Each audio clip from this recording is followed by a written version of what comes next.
daawadayaal ku soo dhawaada qaybta idaacadda radio Baraarug Media iyo qaybaha kale ee telefishinka Baraarug News iyo qaybaha kale ee shabakadaha Baraarug News.net oo ka gali kara qaybaha kale Google-ka guud ahaan warbaahinta Baraarug News aweenga iman saxafiiskeeda oo guud ee wararka ee ku yaala Soomaaliland madaxweynaha Soomaaliland Muuse Biixi Cabdi toddobaadkan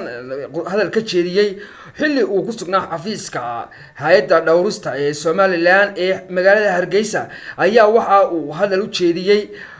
fariin uu diray madaxweynaha dawladda federaalka ee waqtigeedii gabaabsiga yahay ee Soomaaliya Farmaajo iyo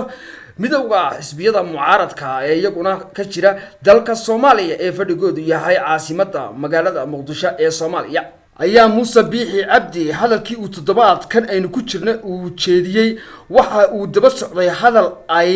iyaduna isla toddobaadkan ay dhawaan ay munaasabad ay dhalinyar isku keentay oo ay ku qabatay guriga hantida ummadda ee ula baxday hidadhowr weenada magaceedii hore uu ahaa Saaraxuuf laakiin xilligii ururkii SLM oo ugu tagtay deegaanka qaaxa xilli ay ku sugnaayeen ay la baxday ama wariyaashii ilaacadii halgan ee ururkii SLM oo bixiyeen magaca halgan iyadoo oo magaceedii hore ee dhabta ahaa ee dhanka fanka looga yaqaanana uu ahaa Saaraxuuf oo lagu tilmaamo in had iyo jeer tahay haweeney fudeedu ay tahay laable ka iyo cawsuriyad inta badan aan dhaafsanayn qadiyada yar ee 26 Juun ee magaalada Hargeysa ee beesheedu degto Muuse Biixi Cabdi oo haweeneydan isku beelihiin isaguna aragtidiisa dadweynaha shacabka reer Soomaaliland aan halkan ugu soo gudbinayno bal eega madaxweynaha xilligan isagu matalaya ummadda reer Soomaaliland iyo haweeneyda la magac baxday Saare halgan ee laakiin magaceedii yahay hore ahaa Saaraxuuf ee Muuse Biixi isku beeshihiin aqligoodu isma dhaamo oo waa isku mid Muuse Biixi Cabdi iyo haweeneyda la magac baxday Saare halgan ee iyaduna halka guriga hantida ummadda maanta dheer ku soo shirisay dhalinyarta hadalka jeedisay iyo kii Muuse Biixi jeediyay bal soo eega min intuu xalal tagay ka soo shaqaysanaya oo intuu guriga ka soo dhistay maalintuu soo dhameystay wixii halkana waa idinkaga adkaan halkaana waa idinkaga adkaan sababtoo ah intay idin yimaadaan oo lacagtiina qaataan oo cashuurtiina qaataan oo la idinku qarxiyo meeshiina ayaa dalaalkan ka dhisanaya taawarada ka dhistaan wallahi inaan ogeyn xildhibaanada kay baarlamaanka Soomaaliland ka matala war idinku miyaan ilaahay ka yaabeen waa ogti inaan cilmeeshaas siyaasadda matashaani joogin kuwa tagay waa jaaliyad Soomaaliyeed la jooga oo shaqo tagay kuwa waaweyn baarlamaanka Soomaaliland ka matala war idinku miyaan ilaahay ka yaabeen waa ogti inaan cilmeeshaas siyaasadda matashaani joogin kuwa tagay waa jaaliyad Soomaaliyeed la jooga oo shaqo tagay shaqaysanayaan dalkood ma soo shaqaysanayaan waaweyn ugu shaqada badanina iyagoo halkaa jooga oo baarlamaan baan wasiir baan meel kana daalaha soo dhigtaan ku soo taageerada yaa ilaahay ogti inaan cilmeeshaas siyaasadda matashaani joogin kuwa tagay waa jaaliyad Soomaaliyeed la jooga oo shaqo tagay waaweyn ugu shaqada badanina iyagoo halkaa jooga oo baarlamaan baan wasiir baan meel kana daalaha soo dhigtaan ku soo taageerada dhinaca kale haweeney iyadu hogaamisa haweenka mucaaradka ee qaaradda Yurub ee beesha hawiye oo lagu magacaabo Khadre Aadan Maxamuud ayaa ka soo jawaabtay hadalkii haweeneyda xilligan la magac baxday Saare halgan ee ka soo jeeda beesha Muuse Biixi Cabdi ayay u soo jawaabtay haweeneyda hogaamisa garabka mucaaradka ee dhanka haweenka ee ku dhaqan ariga dalka Ingiriiska ee ka soo horjeeda dawladda madaxweynaha dalka Soomaaliya ee Farmaajo ee xilligiisii gabaabsiga yahay ayaa haweeneydaas oo iyadu hogaamisa mucaaradka haweenka iyo guud ahaanba qaybaha kale ee dhanka baraha bulshada sida weyn uga ololeysa in ay beesha hawiye qadiyadeeda dhinaca saami qaybsiga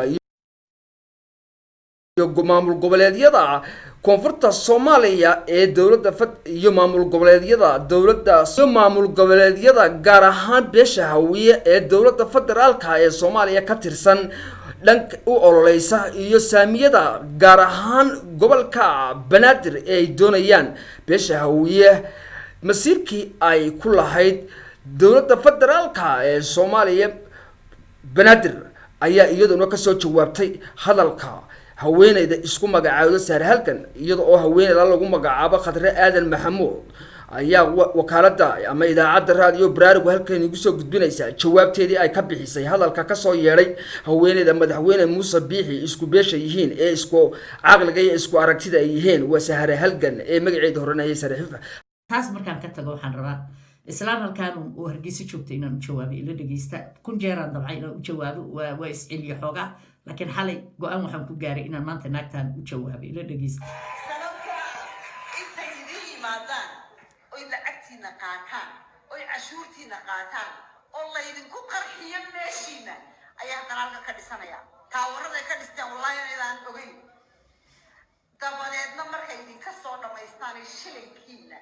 soo xaabiyaan ee halka keenaan cabdi bisooyista inay calankeena naagtaan inaan u jawaabaan rabaa horta naagtu waa naag xun naag aad u xun weeyaan horta calan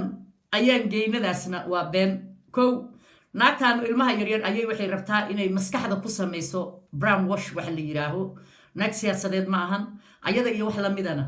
dad ka yimid koonfur waqooyi kama eri karto waa wuxuush naagtu waxaan ku tusahayaa waqooyi intaan imaado inaan anigu wax ka noqon karo adigu aad waxba ka ahayn anoo koonfur ka soo jeedo waana ballan inaan ku tuso waana naag wuxuusha waa naagaha loogu talagalay ilmaha yaryarkaa inay maskaxda ka bedelaan waxay tiri taawirada oon qarxin ku dhameen maxay qarxin kartaa waa naag kursi raadisa naagta saas u hadlaysa oo xisbiyaday ka mid tahay waqooyi yaalla marka naagtaanu reer waqooyi oo dhan uma hadli karto waqooyina cuqdada iyadu ay qabto ma wada qabaan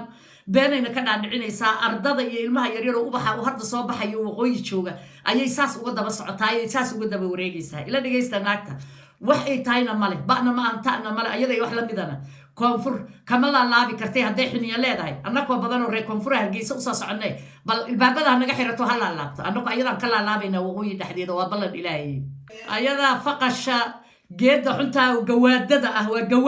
gawaadyadii fakinka Hargeysa ku jiray ayay ka mid tahay markaasay annaka nacaayaysaa she is gawaad ayadaa gawaad oo fakinka Hargeysa ku jiri jirtay markaasay waxay ku leedahay soo arday ma tihiin waa naagaha loogu talagalay dhalinyarada Hargeysa joogta iyo waqooyi inay madaxa ka qabsato ay madaxa ka dhaqdo markaasay leedahay faqashta ayadaa faqisho fakinad ah ila dhageysta naagta xuntaa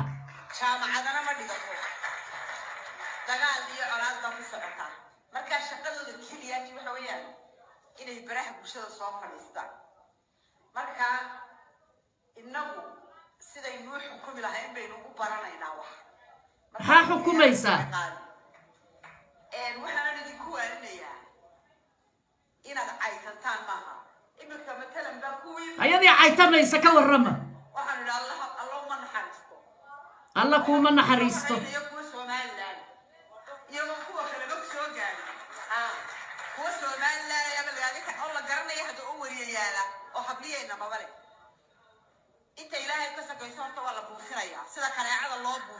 adaan ku buufinaynaa fakinadii ay afka xun leh stubidad in qarannimadani ay way badbaadsan tahay hagaagto waxay ku hagaagaysaa kuwa calooshoodu shaqaystayaasha tagay koonfur inay saay nagaga maqnaadaan ma isku raacsanahay idinma maqlayo la been badanaa habarta waxa weeyaan madaxweynaha qarankana waynu u sheegaynaa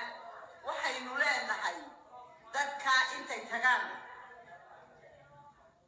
soo shaqaysta intay soo dhergaan dabadna noola yimaada maxaa uga xun tahay marka horta halkana waa idinkaga adkaan halkaan wallahi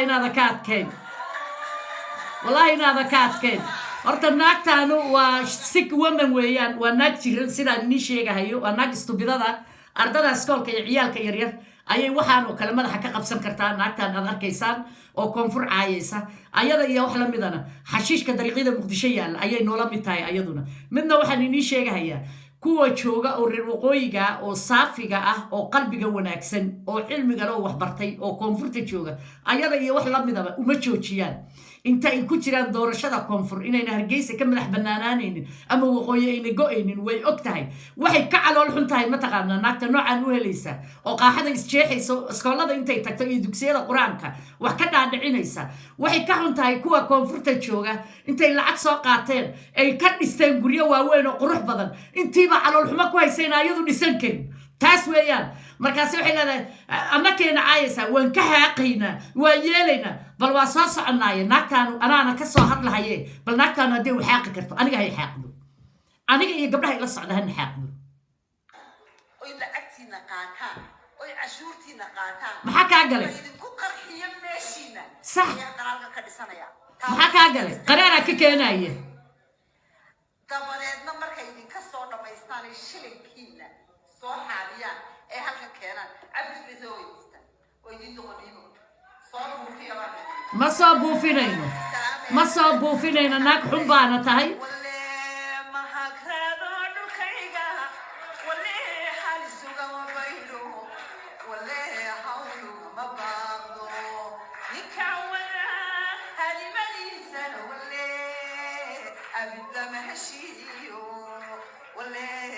naagta noocaasa ayaa waxay rabtaa inay siyaasad noqotay siyaasadda soo gasho waxay sii xaaqaysaa mataqaanaan say xamar ku imaan laheeday rabtaa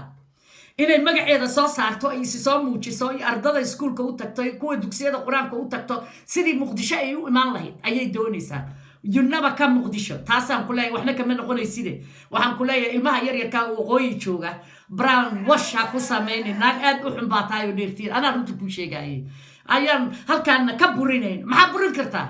naa koonfur oo dhan baa waqooyi imaanaysa maxaa ka qaadi kartaa adigu maxaad ka qaadi kartaa naaya baa mushtarada canshuurta bixiya waa niman reer koonfura oo lacagta canshuurta la baxo waqooyi jooga maxaad ka qaadi kartaa marka naaya wax kuu jawaabaad weydee anoo kaloon kaa xishoonaynin ayaa kuu sheegaye noocaadoo kalena siyaasadda kuma wanaagsaneen siyaasadda dabada ka istaag habraha dabka shida ayaa tahay xaabadaad la mid tahay iyo fakinada